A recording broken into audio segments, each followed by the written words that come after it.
Give me the 3 or 4 biggest things that people really need to understand about what's happening with oil. Well, I think one of the big things you need to understand is that if oil prices are low, it's going to result in a drop in oil production.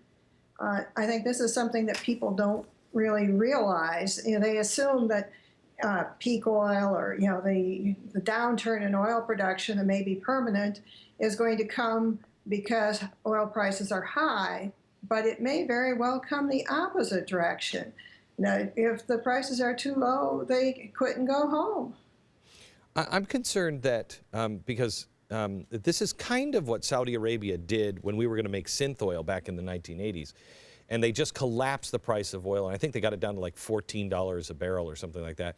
And Reagan just closed down the synth oil industry and said it's just too expensive. I think that these oil prices could badly affect banks and other things. We're going to see a lot of defaults, and it could badly affect the financial system. And this is the effect that I am afraid we're going to be seeing in the next year or two. It's hard to tell exactly the time. Okay, can you explain this? Because I've read several articles and I've talked to several financial people about this. And explain just a little bit, because it's my understanding that the energy bubble is the housing bubble. So what brought us all down in 2008 was there was just too much money in housing that was just bogus. Now we've done the same thing. We put all this money in oil. If that bubble pops, everybody loses.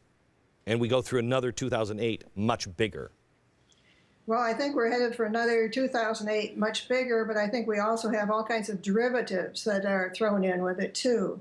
So what happens is that the banks have all of these commitments where they've sold things, and the government has said that next time they're not going to bail out the banks the way they did before. Instead, they're going to haircut deposits. And that could be individual accounts or it could be business accounts. Either way, we're out of luck.